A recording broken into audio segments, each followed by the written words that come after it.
OPC है और इसके समानांतर पीसी एक रेखा है जो ए भी एक रेखा है जो दर्पण से परावर्तित होकर प्रधान अक्ष को कहाँ काटती है, एफ पर काटती है। और हम लोग एक वक्रता केंद्र मान लेते हैं सी, और वक्रता केंद्र से यह परावर्तित रेखा है और यह अपवर्तित रेखा है। हम जानते हैं जब परावर्तित अपवर्तित रेखा दोनों एक जगह प्रतिच्छेद करती है तो दो कोण बनता है, आपतन कोण और परावर्तन कोण। और परावर्तन के नियम से भी हम लोग पढ़े हैं कि आपतन कोण परावर्तन कोण क्या होते हैं, बराबर होते हैं। इसलिए कोण आई बराबर कोण आर हमने किया है, क्या नहीं किया। आइए इसको जो बनाए हैं फिगर, इसको लिखने के लिए हम लोग एक भाषा के रूप में लेते हैं। इसमें कुछ नहीं करेंगे, माना कि एमएन एक उत्तल दर्पण है, क्या है, एमएन एक उत्तल दर्पण है। यह जो भाषा है अपने भाषा में लिखा जाता है, ना कि किताबी भाषा। जो भी आपको सही ढंग लगे भाषा वो लिख सकते हैं। प्रधान अक्ष ओपीसी, यह ओपीसी प्रधान अक्ष है तथा इसके समानांतर ए भी एक रेखा है जो दर्पण से परावर्तित होकर प्रधान अक्ष को एक पर काटती है। यहाँ देखिए यह एफ है, यह ध्रुव है। ध्रुव और फोकस के बीच की दूरी क्या कहलाता है, फोकस दूरी। क्या कहलाता है, फोकस। इसलिए पीए बराबर हमने एफ माना। और यह वक्रता केंद्र या ध्रुव है, वक्रता केंद्र और ध्रुव के बीच की दूरी क्या कहते हैं, वक्रता त्रिज्या। वक्रता केंद्र और ध्रुव के बीच के दूरी को वक्रता त्रिज्या कहते हैं। तो हमने वक्रता त्रिज्या आर मान लिया। अब प्रमाण में देखिए ए बी आर, यह कोण जो है डी बी आर, यह आप जानते हैं आई बराबर आर कौन है, परावर्तन के नियम से यह बराबर होते हैं। आपतन कोण परावर्तन कोण के बराबर होते हैं। तो आई बराबर आर यानी कोण ए बी आर बराबर कोण डी बी आर परावर्तन के नियम से। समीकरण का मान लेंगे ए। फिर देखिएगा एफ बी सी यह कोण और आर बी डी यह कोण, यह दोनों क्या है, शीर्षाभिमुख कोण है, आमने सामने की कोण।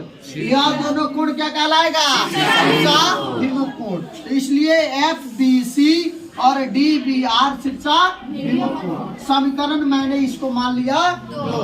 समीकरण एक तथा दूसरे डी बी आर खत्म हो गया, बचा क्या, ए बी आर बराबर। इसको समीकरण मैंने मान लिया 3। अब देखिए मैंने लिखा ए बी समानांतर पीसी। ए बी समानांतर क्या है, पीसी यानी ओपीसी। जब समानांतर होगा, देखेंगे दो समानांतर है तो एक रेखा है तो यह कोण बराबर यह कोण होगा कि नहीं, संगत कोण कहलाता है। क्या कहलाता है, तो उसी प्रकार हमने ए बी आर यह कोण और यहाँ यह कोण यानी कोण ए बी आर और कोण एफ सी बी, कोण ए बी आर बराबर कोण एफ सी बी कौन कोण है, तो समीकरण यह 3 था, इसको मैंने मान लिया 4। और यहाँ देखिएगा ए बी आर बराबर ए बी आर क्या हो जाएगा, खत्म हो जाएगा। तो बचेगा एफ बी सी, क्या बचेगा, एफ बी सी बराबर एफ सी बी। तो यह दोनों मैंने कोण देखा तो किसी एक त्रिभुज के कोण है, क्या है, किसी एक त्रिभुज के कोण है। जब एक त्रिभुज के कोण होगा तो यह क्या होगा, यह कोण बराबर है तो ये कौन सा त्रिभुज होगा, समद्विबाहु। कौन सा त्रिभुज होगा, जब समद्विबाहु त्रिभुज के दो कोण बराबर होते हैं और उनके सम्मुख भुजा भी क्या होते हैं, बराबर होते हैं। तो इसलिए हम लोग यह सी के बराबर बी है और बी के बराबर एफ सी, इसलिए बी ए बराबर हमने क्या कर दिया, एफ कर दिया। नोट में एक चीज मैंने लिख दिया कि यदि पी बी के बहुत निकट हो, यानी पी जो है बी के बहुत निकट, यानी बी यहाँ पी पर चले आए, क्या चले आए, बी जो है पी पर चले आए, बी एफ बराबर क्या आएगा, पी एफ, यानी बी एफ बराबर पी एफ। तो इसको मैंने 5 मान दिया, इसको मैंने 6 मान दिया था। 5 6 से मैंने देखा बी एफ खत्म हो जाएगा था, एफ सी बराबर पी एफ हो गया। अब मैंने कुछ नहीं किया, यहाँ पीसी जो है पीसी बराबर क्या लिख सकते हैं, P F plus FC, PF plus FC।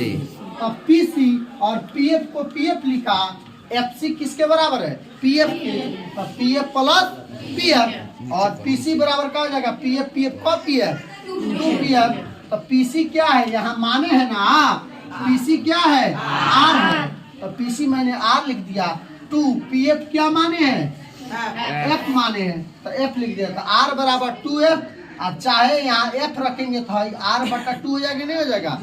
F बराबर R बाई 2। इस तरह क्या हो गया? उत्तल दर्पण में F बराबर R बाई 2 क्या होगा? साबित। चलिए इसको छाप लीजिए।